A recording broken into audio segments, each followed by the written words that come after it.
It has been a few days since the first look at Sonic Frontiers gameplay, and the majority of people seem to be disappointed and confused by it, myself included.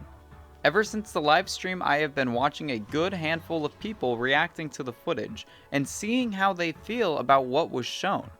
Not only that, but I have been rewatching the gameplay reveal myself over and over again, trying to make sense of why it was not sitting with me personally. I will admit, at first I was extremely disappointed when I had seen the Forces model and animations at the very beginning. It was as if those short spikes and razor-like jump ball was a seal of fate of the game being an open world Sonic Forces.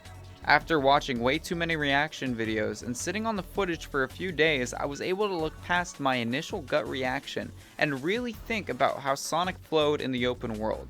Watching the combat trailer, I had begun to realize that Sonic is not nearly as stiff as his animations make him out to be. Although he appears to be slower than many of his previous titles, he seems to have a much larger turning radius than before, which is needed for him to easily traverse the open zone and to be much more precise during combat.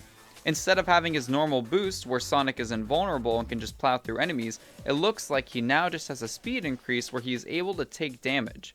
As much as I think a more adventure-style way of traversal would be more fun, I really dig this change. Combat is going to be a big part of this game, no matter how button mashy or simple it may seem, and taking away the boost to win aspects of taking down enemies is a welcome change in my book. Personally, I'm getting kind of excited to run around the Starfall Islands now and explore every corner of the map, but there is still one major part of the game that's just not sitting well with me, and it's the rail grinding. There are rails plastered everywhere in this game. Almost every single shot in the first gameplay footage has a rail in frame, except for maybe the puzzles. A good portion of your time in the open world will be dedicated to being on the rails, which could be really fun, but my fucking god, Sonic Team, why did you implement the goddamn Forces rail grinding system? This clip has been shown around a ton, and for good reason too. Sonic looks so unnatural and boring going up the rail. Not only that, but adding a boost mechanic on the rails when boosting is now Sonic sprinting just makes zero sense to me. When I'm playing a Sonic game, I want to be engaged and rewarded with speed due to my inputs. I know it's way too late to see the game be redesigned so Sonic is completely momentum based, but fuck man, give me something to do on the rails rather than hold the boost button and occasionally jump.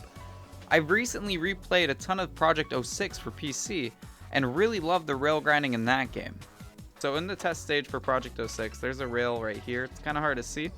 That is the same kind of curve as the one in Forces or Frontiers. See, god fucking damn it. When you go up it, granted in Project 06, it gives you a little boost of momentum, a little boost of speed, but doing zero inputs is boring as fuck. Even if you just held to boost and go faster, that's still just not fun and it's not engaging.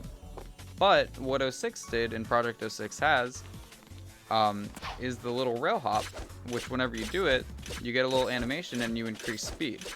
So you kind of get yourself into a rhythm to get as fast as you can on the rail, which is so much more fun and engaging. Fun and engaging than holding boost to win, essentially.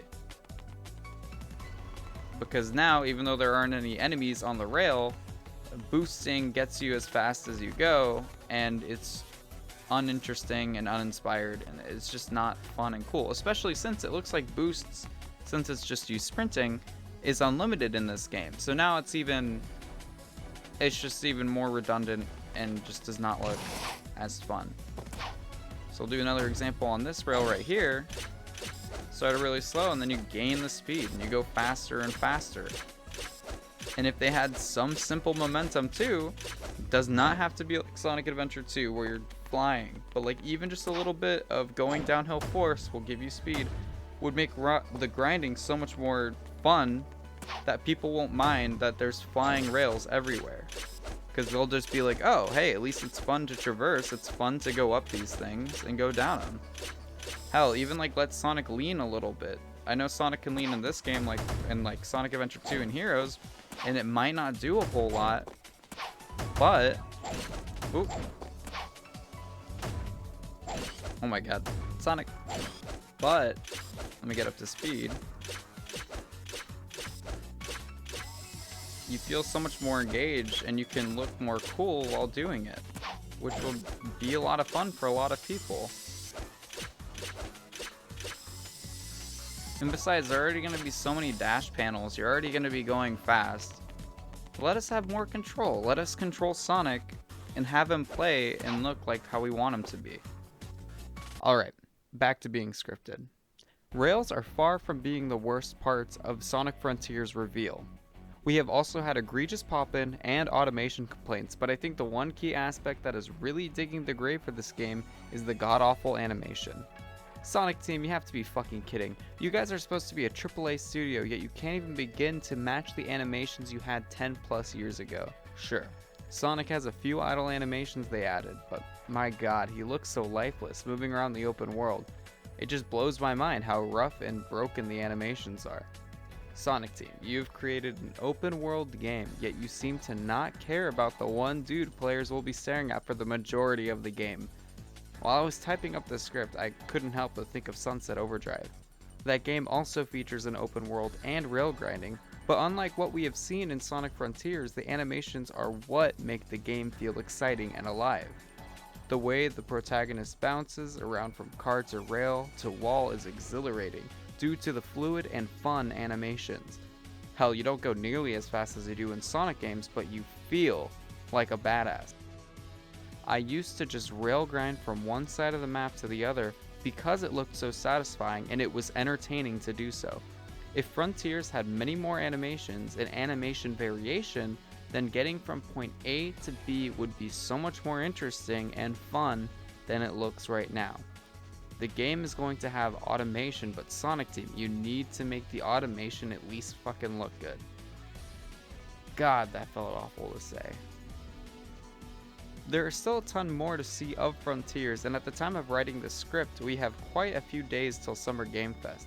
So maybe by the next time we get news, things will look better for Sonic in this upcoming adventure. If Sonic Team does not step up their game in these last few months, then I will be disappointed, but sadly, not surprised. At least the fans are talented enough to mod and improve Sonic Team's games after release. Fuck. Why do I gotta be such a fanboy of this series?